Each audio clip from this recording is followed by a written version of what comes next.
তো কণ্ঠরোধ করবেন না, বাংলাদেশে শান্তি দিতেছে না, এই জিনিস তার আগে শান্তি দেন। আপনারাও তো কণ্ঠরোধ করবেন না, তাদেরকে তো বলার স্বাধীনতা না, আমরা দিবেন। তো কন্ট্রোল করার পক্ষে না, আমরা কথা বলতে চাই, আমাদের কথা বলার সুযোগ দেখ তোর ফ্যামিলি, এই হচ্ছে একটা ফ্যাক্ট, বুঝছেন? এটা আজকে দেখালাম, এই সরকার সেটা দেখালো। জাস্ট ফ্যামিলি কার্ডটা নিয়ে কথা বলতে চাই। ধরেন ফ্যামিলি কার্ডটা যে কি পরিমাণ সারা ফেলেছে, আপনি যদি গ্রাম অঞ্চলে বস্তিবাসীতে নিম্ন আয়ের মানুষের কাছে না জানেন, আপনি বুঝতে পারবেন। আমরা দেখেছি আজকে দেখেছি আপ্লুত হয়েছে। এক্স্যাক্টলি। এখন আমি বলি শুনেন, একটা সরকার আসলো এই এতগুলো ক্রাইসিসের মাঝখানে, তার মধ্যে আসলো একটা ইরান যুদ্ধ চলতেছে, আমাদের জ্বালানির একটা সংকট দেখা সম্ভাবনা গিয়েছিল, দেখা হতো, সেটাও কিন্তু আমরা ওভারকাম করে ফেলছি, প্রাথমিক ধাক্কাটা।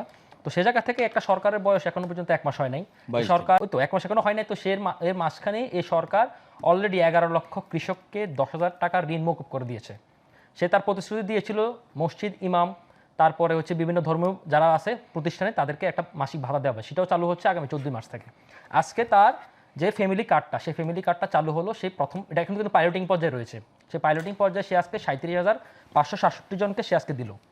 আপনি নিশ্চয়ই মনে আছে ইলেকশনের কয়েকদিন আগে জামাতের আমির তিনি বলেছেন, মানে একেবারে বিরক্ত হয়ে, ক্ষুব্ধ হয়ে, আক্রমণাত্মক হয়ে, ক্রোশ নিয়ে তিনি বলেছেন, রাখ তোর ফ্যামিলি কার্ড, তাই না? এই হচ্ছে আমার কাছে এই ফ্যামিলি কার্ডটি। সেই ফ্যামিলি কার্ডটি আজকে বিএনপি সরকার, জনগণের সরকার, আজকে তারা আজকে এটা বাস্তবায়ন করেছে। এখন আমি বলবো, দেখ তোর ফ্যামিলি, এই হচ্ছে একটা ফ্যাক্ট, বুঝছেন? এটা আজকে দেখালাম, এই সরকার সেটা দেখালো। কারণ হচ্ছে এত ক্রাইসিসের মাঝখানে শুধুমাত্র জনগণের সাথে কমিটমেন্ট থাকলে কি করতে পারে সেটা আজকে দেখা। এখন আসে অন্য প্রসঙ্গে, সেটা হচ্ছে ধরেন এই যে তার প্রকল্পগুলো, যে প্রকল্পগুলো সবগুলো সফল হবে আমি তা বলছি না, কিছু প্রকল্প ব্যর্থ হতে পারে, কিন্তু যে জনগণের কাছে যে ইন্টেনশনটা, যে ট্রান্সপারেন্সিটা দেখা, যে কমিটমেন্টটা, সেই কমিটমেন্টটা এই বিএনপি সরকার, তারেক রহমানের সরকার, তারেক জিয়ার সরকার আজকে সেটা প্রমাণিত করেছে।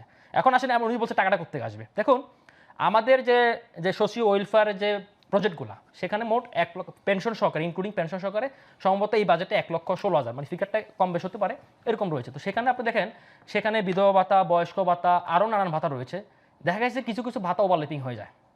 এখন এই পুরো ভাতা, পুরো সিস্টেমটাকে একসাথ করে এটাকে ফ্যামিলি কার্ডে, উনি কথা বলছে 5,000 কোটি টাকা, আমি একটু বেশি জানি, হয়তো 8,000 কোটি টাকা, বছরের সম্ভবত 96,000 কোটি টাকা, কিন্তু এটাকে ধাপে ধাপে উন্নতি করা হবে।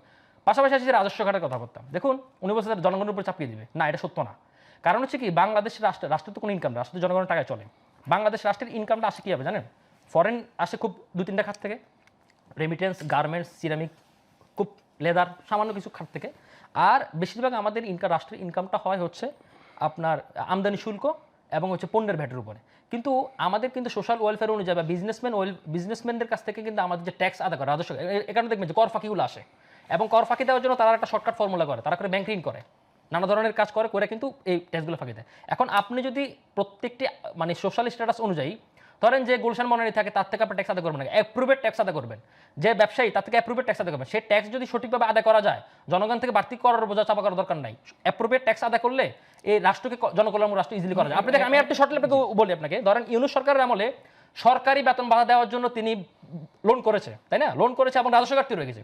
তো সুতরাং এই জায়গাগুলো যদি সরকার যদি ম্যাচ করতে পারে, তাহলে পারবে না। এখন এটা কথা মনে রাখবেন। এখন অনেকে প্রশ্ন করতেছে যে তারেক রহমান কি তার বাপের টাকা দিয়ে আনতেছে নাকি? না, রাষ্ট্রপ্রধান তার বাপের টাকা দেয় না, তার নিজের পকেট থেকে আনে না। একজন রাষ্ট্রপ্রধানের কাজ হচ্ছে সে পলিসি মেক করা এবং এটাকে সমন্বয় করা এবং তার পলিসিগুলোকে ইমপ্লিমেন্ট করা, সেই কাজটাই করতেছে, উনি এই কাজটাই করতেছেন। এখন এখানে প্রত্যেকটা জায়গায় কোথাও কোথাও আপনার ঘাটতি রয়েছে, কোথাও পাচার বন্ধ করা যাবে। আর একটা কোনো কথা বলছে যে পাচার কেন টাকা আনতেছে না। ইউনূস সরকারের আমলে দুনিয়ার সব স্পেশালিস্ট কনসালটেন্ট আইনত 1 টাকা আনতে পারলেন না। বড় বড় কথা বলছেন, এত টাকা আনবে, রোহিঙ্গা ফেরত যাবে, নানা ধরনের মুখরোচক গল্প শুনছে। বাস্তবতা হচ্ছে কি, যে টাকাগুলো পাচার হয়েছে, সেই টাকাগুলার সারা ওয়ার্ল্ডে যে দেশগুলো টাকা পাচার হয়েছে, ফিলিপাইন, নাইজেরিয়া, অনেকগুলো দেশ, 15-20% টাকা ব্যাক আসছে। তা অনেক লম্বা একটা প্রসেস। সুতরাং এখানে আমি গায়ের জোর টাকা আনতে পারবো না। কিন্তু আমার এখন এই সরকারের দায়িত্ব হচ্ছে কি, আমার টাকা পাচারটা বন্ধ হওয়া। এটাই সরকার করতে পারতেছে কিনা, না করতে পারলে তাকে আমি জবাব দিতে করবো। সুতরাং এই সমালোচনাগুলো আমাদের গঠনমূলক হওয়া উচিত। সুতরাং ওই স্রোতের গ্যাসে মানে স্রোতের বানে বেশি দেওয়ার সমালোচনা করলে তো আপনি করতে পারতেছেন। এই কাজগুলো করবার জন্য আসলে সুশাসন সবচেয়ে বেশি জরুরি। সুশাসন গুড গভর্নেন্স সবচেয়ে জরুরি। আদৌ কি এরকম সরকার, আমাদের মতো রাষ্ট্রের সরকার কখনো সুশাসন ফেরানোর কথা বলে? অবশ্যই বলে, এবং সেটা জনগণ প্রত্যাশাও করে, কিন্তু সফলতা আমরা রেটিংটা খুবই কম। আদৌ সম্ভব হবে কিনা এ বিষয়ে আপনার কাছ থেকেই শুনবো। আমরা আরও একটি ছোট্ট বিরতি নিতে যাচ্ছি। দর্শক, আর কাবুল, প্রশ্নগুলো সহজ, নিচে আরও একটি ছোট্ট বিরতি, আমাদের সঙ্গেই থাকুন। দর্শক, বিরতির পর আবারও স্বাগত জানাচ্ছি আর কাবুল, প্রশ্নগুলো সহজ। বিরতির আগে ডক্টর রাকিব আপনার কাছ থেকে শুনছিলাম, আপনি বলছিলেন যে এই ওয়েলফেয়ার স্টেট করা সম্ভব যদি লন্ডারিং বন্ধ করা যায় বা শতভাগ ট্যাক্স আদায় করা যায়, যারা ট্যাক্স পে করার মতো ক্যাপাবল। এটি নিশ্চিত করবার জন্য তো সুশাসন নিশ্চিত করা সবচেয়ে জরুরি। সুশাসন না থাকলে আসলে আমি সারোয়ার তুষারের সাথে একমত যে এরকম অনেক ইতিবাচক প্রকল্প বা উদ্যোগ হোঁচট খায়। সুশাসনকে নিশ্চিত করা সম্ভব হবে সেই পুরনো হেজিমনি দিয়ে। যে আপনাকে আবার ধন্যবাদ দেন। সুশাসন যদি আপনি নিশ্চিত না করতে পারেন তাহলে আপনার ক্ষমতাটা খুব ভালনারেবল হয়ে যাবে, এবং সুশাসন আমাদের মতো থার্ড ওয়ার্ল্ড কান্ট্রিগুলোতে মানে খুব টাফ, চ্যালেঞ্জিং, কারণ এখানে অনেক ধরনের অনেক চাহিদা থাকে এবং আমাদের যে পলিটিক্যাল যে চেন অফ কমান্ডকে ফুলফিল করাটা খুব টাফ। তো সুতরাং আমি মনে করি যে ধরুন আমাদের মাননীয় প্রধানমন্ত্রী জনাব তারেক রহমান যে ধরনের পলিসি নিচ্ছে এবং ওনার যে গ্যাস্টার, সেই গ্যাস্টার অনুযায়ী আমি মনে করি যে উনি খুবই জিরো টলারেন্স নীতিতে আগাচ্ছেন, এবং উনি কিন্তু আসলে দেখেন প্রত্যেকটা জিনিসে একটা ডাইমেনশনাল চেঞ্জ, নিজের মধ্যে পরিবর্তন না, শুধুমাত্র ওনার পরিবর্তনটা সবার মধ্যে ছড়িয়ে দেওয়ার চেষ্টা করতেছেন। কারণ উনি যে ইনিশিয়েটিভগুলো নিচ্ছেন সেই বার্তাটা, সেই মেসেজটা ওনার মিনিস্টারের মধ্যে পৌঁছে দেওয়ার চেষ্টা করতেছেন। এবং বিএনপি কিন্তু শুরুতে এসে বলেছে তারা 180 দিনের ছোট একটা কর্মপরিকল্পনা নিয়েছে, এবং তার পরবর্তী সময় ওয়ার্ক অ্যাসেসমেন্টের উপরে, পারফরমেন্স অ্যাসেসমেন্টের উপরে মন্ত্রিসভারও বা ওনার সেট আপও চেঞ্জ হতে পারে। তার মধ্যে আমি একটা জিনিস অ্যাড্রেস করতে চাই। আপনি যদি বলেন মানে শুরুতে কোনো আমরা কমেন্টসে যাচ্ছি না, আমি একটু বলি আমরা শুরুতে কমেন্টসে যাচ্ছি না, কিন্তু আমার কাছে মনে হচ্ছে একটা জিনিস আমি অ্যাড্রেস করা উচিত, এখনই অ্যাড্রেস করা উচিত। সেটা হচ্ছে ধরেন আমি একটা ছোট উদাহরণ দিই, ধরেন জঙ্গল সলিমপুর সীতাকুণ্ডের একটা দুর্গম জায়গা, সেখানে আপনার ধরেন 3000 একর একটা মানে অভয়ারণ্য সন্ত্রাসী এলাকা, এমন কোনো অপকর্ম না যে সেখানে হয় না। সেখানে কিন্তু অলরেডি বিএনপি মানে এই সরকার কিন্তু আপনার 4000 বাহিনী, যৌথ বাহিনী অভিযান ছাড়াও পুলিশ, তারপর হচ্ছে বিজিবি, সেনাবাহিনী মোতায়েন করে কিন্তু দেখেন এটা শর্ট আউট করে ফেলেছে। কিন্তু এখানে আবার গণমাধ্যমে খবর বেরিয়েছে যে এই অভিযানের আগে অভিযানের খবর অপরাধীদের কাছে পৌঁছে গিয়েছিল, তারা ওখান থেকে নিরাপদে সরে গেছে। হ্যাঁ, এখন এই জায়গাগুলো, এবং শুধুমাত্র তাই না, আপনি দেখুন তাহলে এই খবরগুলো কারা দেয়? তার মানে তারা বিহাইন্ড দ্য গভর্নমেন্ট, বিষয়টি এরকম না। বিহাইন্ড দ্য ব্যাপারটা হচ্ছে ধরেন আমাদের প্রত্যেকটা চক্রের সাথে কিন্তু মানে আইন শৃঙ্খলা বাহিনী বা প্রত্যেকটা এই জাতীয় একটা লিয়াজও কিন্তু আগে থেকে মেনটেন হয়।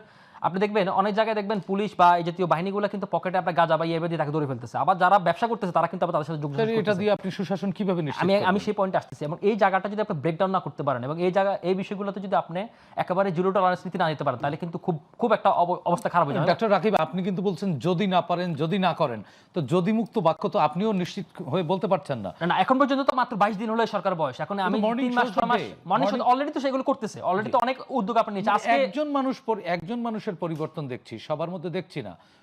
একজন মানুষ, এখন বাকিদের কাজের অ্যাসেসমেন্ট করতে হলে আপনাকে 180 দিন পর্যন্ত ওয়েট করতে হবে। আমরা 180 দিন পর্যন্ত করতে চাই। এবং ধরেন আরেকটা জিনিস হচ্ছে, ধরেন আপনি একজন মানুষ যে বলতেছেন এটা কিন্তু একটা কাল্টের দিয়ে চলে যাচ্ছে। দেখুন ফ্যামিলি কার্ডটা কিন্তু সোশ্যাল ওয়েলফেয়ারে আমি ওই হিসেবে যাচ্ছি না, কিন্তু দেখুন উনি কিন্তু প্রত্যেকটা মিনিস্ট্রি কিন্তু দায়িত্বগুলো ভাগ করে দিচ্ছে। যেমন এগ্রিকালচার কার্ড, এগ্রিকালচার যাবে, প্রবাসী কার্ডের কাছে যাবে। যেমন আজকে আরেকটা উদ্যোগ নেওয়া হয়েছে, সেটা হচ্ছে কি স্কুল কলেজে আপনার হচ্ছে কি হাফ ডে মিল এবং হচ্ছে বিভিন্ন জায়গায় উচ্চমাত্রার ইন্টারনেট ব্যবস্থা গ্রহণ করা হবে। তো এই জাতীয় জিনিসগুলো কিন্তু ওনার প্রেস উইং কিন্তু এগুলোকে অ্যাড্রেস করতে পারতেছে না, কারণ মানুষকে এগুলো জানতে হচ্ছে ফেসবুকের মাধ্যমে, সোশ্যাল অ্যাক্টিভিস্টের মাধ্যমে, ফেসবুক অ্যাক্টিভিস্টের মাধ্যমে। আমি মনে করি এই জিনিসটা জোরদার করা উচিত প্রাইম মিনিস্টারের। আদারওয়াইজ কিন্তু কারণ প্রেসের কাজে হচ্ছে কি এগুলোকে প্রচার করা, এই বাচ্চাদের স্কুলের যে মিড ডে মিল, এটি নিয়েও আমার কাছে গণমাধ্যমে খবর আমি নিজে পড়েছি যে মানে কাঁচা ডিম দেওয়া হচ্ছে, এরপরে পাউরুটি মেয়াদ উত্তীর্ণ নষ্ট, গ্রামের ছেলে বাচ্চারাই খেতে পারছে না। 10 to 20% এরর অ্যাকসেপ্টেবল যে কোনো প্রজেক্ট, কিন্তু 80% অ্যাকসেপ্টেবল না। এই কারণে আমি মনে করি যে ধরেন এগুলো কাজগুলো যেন ভালো কাজগুলো যেন জনগণের কাছে প্রচার করা দরকার উচিত, এবং ওনার প্রেস উইংকে দায়িত্বগুলো নেওয়া উচিত। পাশাপাশি এই চেন অফ কমান্ডের মাঝখানে, কারণ আপনারা যদি এই ব্যারিয়ারগুলো যদি ভাঙতে না পারেন, কারণ এখানে অনেক সিন্ডিকেট ঢুকবে, অনেকে মেয়াদ উত্তীর্ণ খাবার দেওয়ার চেষ্টা করবে, অনেকে টাকা মারার চেষ্টা করবে। এই জায়গাটা যদি আপনি নিশ্চিত না করতে পারেন, গুড গভর্নেন্স যেটা আমরা বলি, গুড গভর্নেন্স না করতে পারলে তারপর ক্ষমতাকে আপনার চ্যালেঞ্জের হবে। কারণ এটা এখন হাসিনা যুগ নাই, তো এখানে সারা তুষার বসে আছে, কারণ ওনারা ধরেন তারা তো আর ছাড় দিবে না, তারা তো ভালো জিনিসে ছাড় দিতেছে না, এই জিনিসটা আগে ছাড় দিবেন না। আপনারাও তো কণ্ঠরোধ করবেন না, ভালো জিনিসে ছাড় দিতেছে না, এই জিনিসটা আগে ছাড় দিবেন না। আপনারাও তো কণ্ঠরোধ করবেন না, তাদের তো বলার স্বাধীনতা দিবেন। আমরা তো কণ্ঠরোধ করার পক্ষে না, আমরা কথা বলতে চাই, আমাদের কথা বলার সুযোগ দিতে চাই। দেখি সারোয়ার তুষার ভাই কি বলতে চান।